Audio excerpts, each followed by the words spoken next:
नमस्कार, बहुत स्वागत आप सभी का सुबह 8 की बात में। आपके साथ में राजेंद्र देव। गोरखपुर हमले के आरोपी मुर्तजा से लगातार पूछताछ चल रही है। सोमवार रात से रिमांड पर लेकर पूछताछ हो रही है आरोपी मुर्तजा से। पुलिस, एसटीएफ और एटीएस की टीमें ये पूछताछ कर रही हैं। गोरखनाथ मंदिर पहुंचे हैं जिलाधिकारी और पुलिस प्रशासन के बड़े अधिकारी। जी हां, एटीएस और एसटीएफ के एडीजी भी मंदिर पहुंचे हैं। जिलाधिकारी, एटीएस के और एसटीएफ के एडीजी दोनों मंदिर पहुंचे हैं। ये बड़ी बात। तमाम जो सीनियर ऑफिसर्स हैं वो गोरखनाथ मंदिर में हैं। मुख्यमंत्री भी गोरखपुर में है। एटीएस और एसटीएफ के एडीजी भी मंदिर पहुंचे हैं।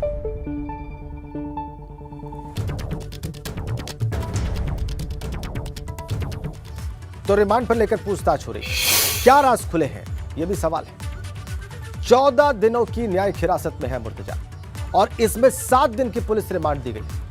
11 अप्रैल तक रिमांड पर रहेगा मुर्तजा। मुर्तजा को हमले की जगह ले जा सकती है पुलिस। मंदिर के आसपास के सीसीटीवी खंगालेगी पुलिस। मुर्तजा के संपर्क में रहने वालों की भी जांच जारी है। मुर्तजा के साथियों की तलाश की जा रही है। गोरखपुर हमले के आरोपी मुर्तजा से पूछताछ जारी है। सोमवार रात से ही रिमांड पर लेकर पूछताछ की जा रही है। पुलिस, एसटीएफ और एटीएस की टीमें लगातार उससे पूछताछ कर रही हैं। गोरखनाथ मंदिर पहुंचे हैं गोरखपुर के जिलाधिकारी, इसके अलावा पुलिस प्रशासन के तमाम बड़े अधिकारी और इसके अलावा एटीएस और एसटीएफ के एडीजी भी गोरक्षनाथ मंदिर पहुंचे हुए हैं। तो ये इस वक्त की बड़ी अपडेट है कि ये तमाम अधिकारी भी गोरखपुर के इस प्रसिद्ध मठ में, पीठ में पहुंचे हुए हैं। इस हमले के बाद सख्ते में है सभी लोग और जाहिर सी बात है, हाँ, सारे पहलुओं की जांच कर लेना चाहते हैं अधिकारी और प्रशासन के बड़े लोग। विवेक त्रिपाठी इन तमाम गतिविधियों पर नजर बनाए हुए हैं, वहीं गोरखपुर में इस वक्त मौजूद हैं। अब उनका रुख करेंगे, उनसे जानेंगे कि उनके पास सबसे ताजा अपडेट क्या है इस जांच से जुड़ा हुआ, इस सारे प्रकरण से जुड़ा हुआ। विवेक।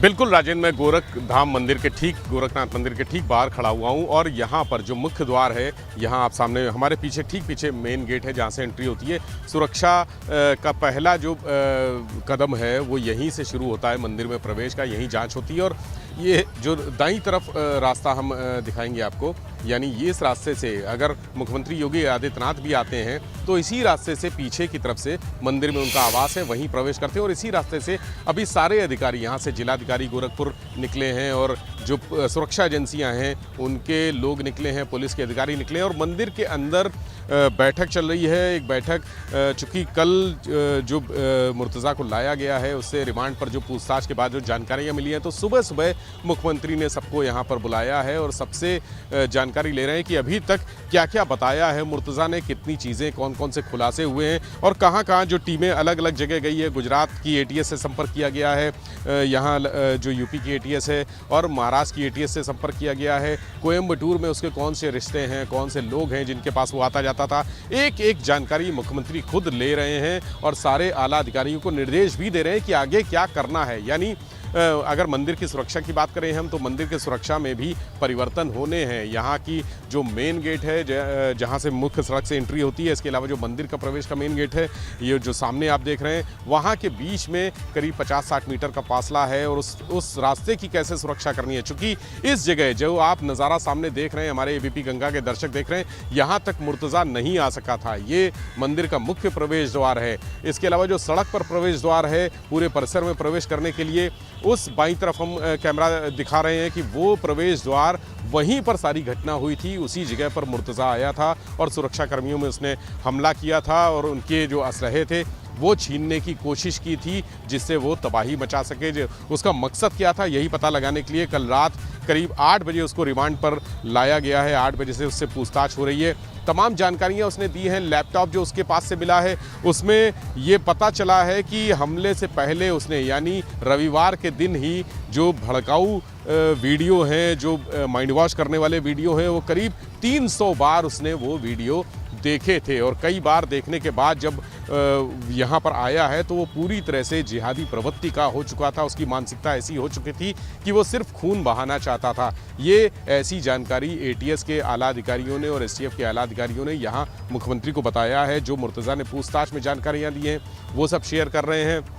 इसके अलावा उसकी मानसिक स्थिति की बात जो चर्चा चल रही है, उसके परिवार वालों का कहना है कि मुर्तज़ा की मानसिक स्थिति ठीक नहीं है और वो पागल है और वो मानसिक रूप से विक्षिप्त है। उसका इलाज भी चल रहा है, लेकिन ऐसे कोई संकेत, ऐसे कोई साक्ष्य एजेंसियों को नहीं मिले हैं।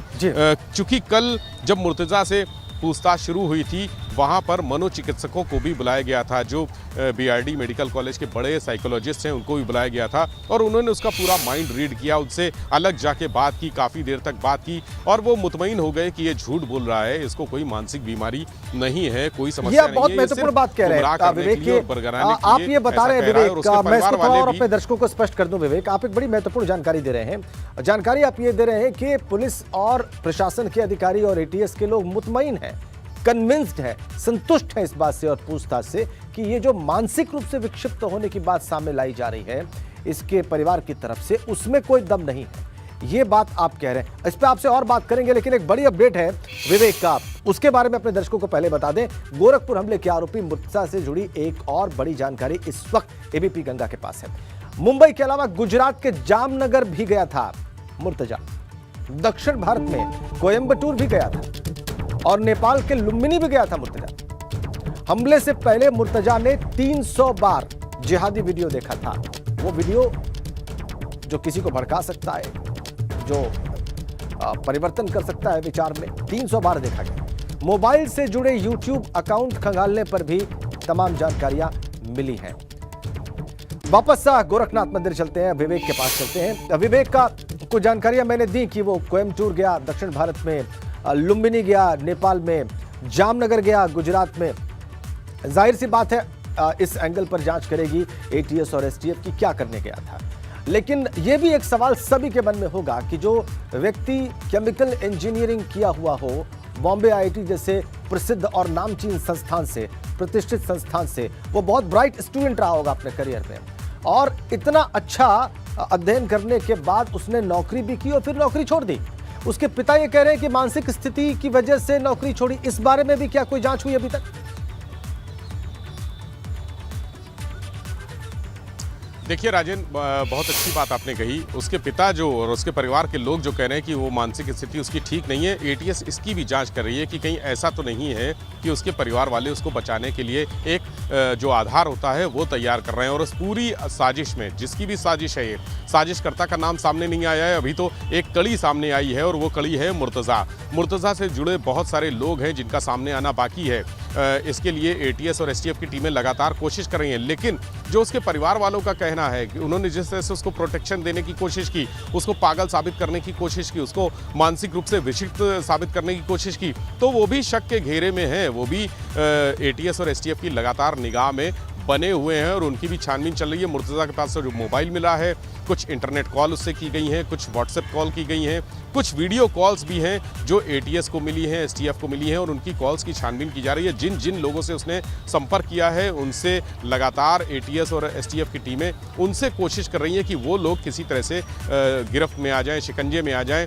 लगातार टीमें, कम से कम 8 टीमें एटीएस की और 5 टीमें एसटीएफ की अलग अलग जगह पर इस समय देश के नहीं, देश की बात मैं कर रहा हूँ, जामनगर की बात कर रहा हूँ, गुजरात की बात कर रहा हूँ, कोयम्बटूर की बात कर रहा हूँ, महाराष्ट्र की बात कर रहा हूँ। हालांकि महाराष्ट्र में एटीएस से साझा करके सारी चीज़ें शेयर की जा रही हैं। महाराष्ट्र एटीएस और यूपी एटीएस आपस में साझा कर रही है सारी चीज़ों को, चूँकि वहाँ पर सबसे पहले शुरुआत हुई थी। और जब मुर्तज़ा पकड़ा गया था और उसके आईआईटी मुंबई में पढ़ाई करने की जानकारी मिली, वहीं रहने की जानकारी मिली, तभी से लगातार ये संपर्क हो रहा था और वहाँ से भी बहुत सारी सूचनाएं फिल्टर होके आ रही हैं। मुर्तज़ा के साथी जो थे, जो उसके साथ आईआईटी में पढ़े हैं, उसके अलावा जिन जिन लोगों के साथ उसने नौकरी की थी, उन लोगों से संपर्क किया जा रहा है, उन लोगों से बातचीत की जा रही है और उसके मानसिक व्यवहार के बारे में, जो उसका जो एक जिहादी प्रवृत्ति उसके भीतर विकसित हो गई थी, वो कैसे और कब हुई, ये पता करने की कोशिश की जा रही है। क्योंकि ये सबसे अहम कड़ी होगी कि कब वो संपर्क में आया और किन हालातों में आया। क्या वो नौकरी छूटने के बाद या छोड़ने के बाद संपर्क में आया था, या उसके पहले से उसके मन में ये सब चीज़ें थीं कि ऐसा करना है। जिहादी मानसिकता दिखानी है, एक जिहाद करना है, ये सब चीज़ें अगर सामने आ जाएंगी, इन सब चीज़ों को फिल्टर करके एक कड़ी से कड़ी जोड़ने की कोशिश कर रही हैं सुरक्षा एजेंसियां, और जब तस्वीर उभरेगी उसके बाद ये पूरा नेटवर्क सामने आएगा। अब उसके आप दोस्त, बिल्कुल उसके ठीक कह रहे हैं सहयोगी, विवेक, उसको शेल्टर इसकी देने कड़ियां वाले जोड़ने की अकाउंट्स कोशिश भी की जा रही निकाले है। जा रहे हैं कि क्या अकाउंट में।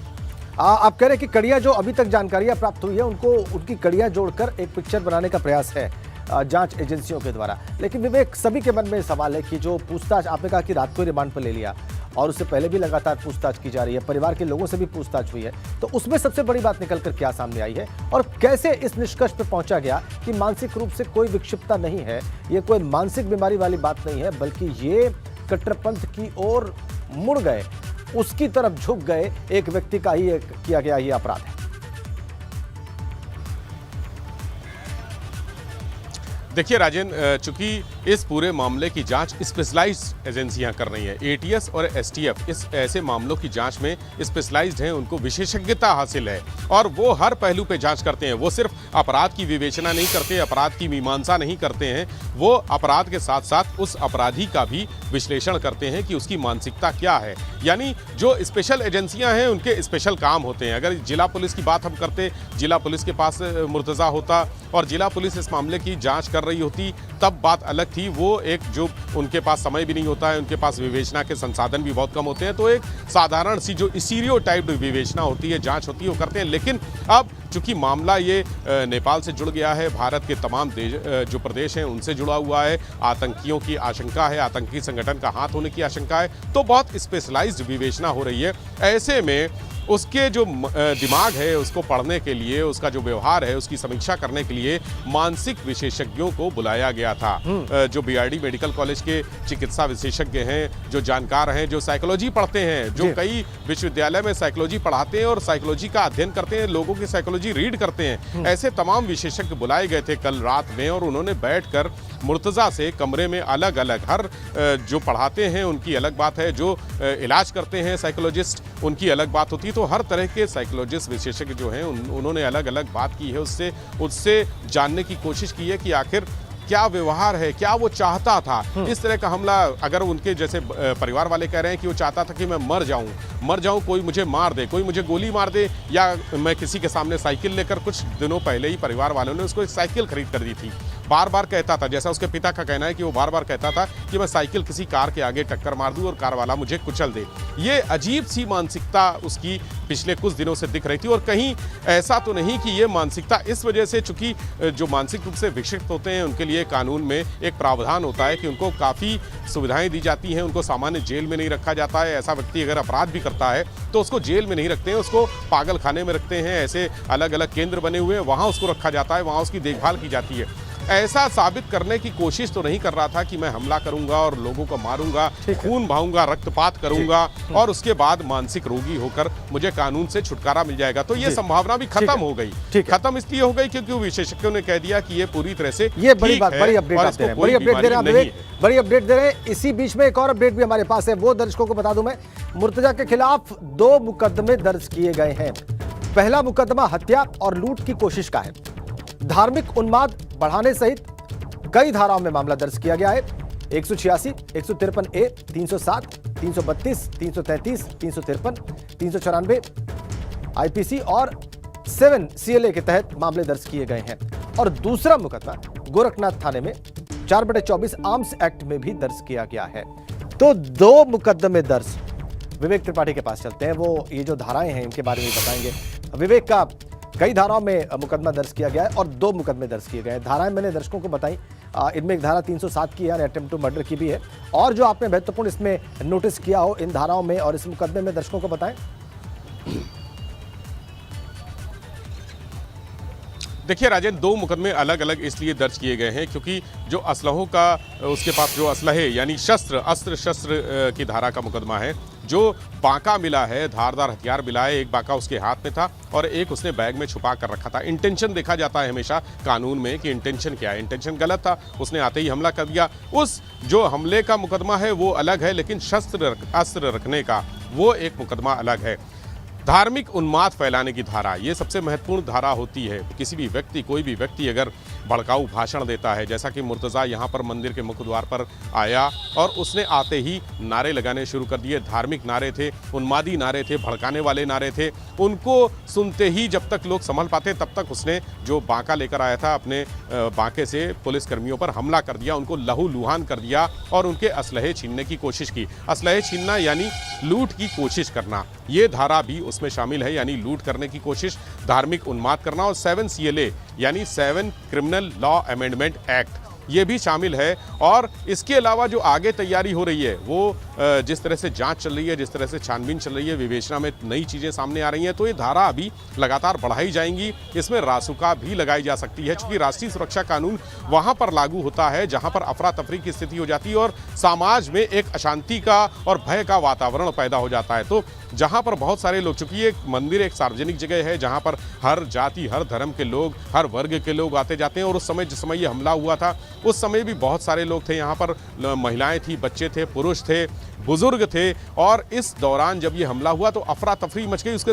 वीडियो भी सोशल मीडिया पर वायरल हुए, लोग भाग रहे हैं, चिल्ला रहे हैं और कुछ लोग उसको काबू करने की कोशिश कर रहे हैं, मुर्तज़ा पर पत्थर फेंक रहे हैं कि वो हमला ना करे या डर कर भाग जाए, लेकिन वो लगातार हमला करता रहा। तो उससे समाज में एक भय व्याप्त हो गया। यानी राष्ट्रीय सुरक्षा कानून के तहत भी कार्रवाई इसमें होगी। और देशद्रोह यानी अगर जो आतंकी संगठन है, जो राष्ट्रद्रोह की बात आ रही है, जो राष्ट्र के खिलाफ एक षड्यंत्र रचने की बात आ रही है, वो धाराएं भी विवेचना के बाद इसमें शामिल की जाएंगी। ऐसी चूंकि विवेचना का भी पहला दिन है, कल ही मुकदमा दर्ज हुआ है, दोनों मुकदमे कल दर्ज हुए हैं, पहला दिन है और जैसे जैसे जांच आगे बढ़ेगी वैसे वैसे इसमें और धाराएं जुड़ती जाएंगी। जी बहुत बहुत धन्यवाद आपका विवेक, आप नजर बना के रखिए, आप वहीं पर मौजूद हैं और सारी गतिविधियों पर नजर बनाए हुए हैं। फिलहाल के लिए बहुत शुक्रिया आपका। और आगे बढ़ेंगे एक बड़ी अपडेट के साथ। जी हाँ, गोरखनाथ मंदिर पर हमले के मामले से जुड़ी है आरोपी मुर्तजा के लैपटॉप से IS और सीरिया से जुड़े वीडियोज और लिटरेचर मिला है। यूपी ATS और STF को जांच में सीरिया से जुड़े वीडियोज और लिटरेचर मिले हैं। वीडियो और साहित्य के आतंकी तार हैं या नहीं, इस पर भी जांच जारी है। ATS और STF की एक टीम मुंबई भी भेजी जा रही है। IIT मुंबई में पढ़ाई के दौरान और बात की जानकारी जुटाएगी ये टीम। हर पहलू को खंगालने में जुटी है, हर पहलू पर जांच जारी है। IS और सीरिया से जुड़े वीडियोज और लिटरेचर मिले हैं मुर्तजा के लैपटॉप से। ये बड़ी जानकारी, ये बड़ा अपडेट इस वक्त हम आपको दे रहे हैं। IS यानी कि इस्लामिक स्टेट, जो कि एक खुखार आतंकी संगठन है, उससे जुड़े वीडियोज और साहित्य भी मिले।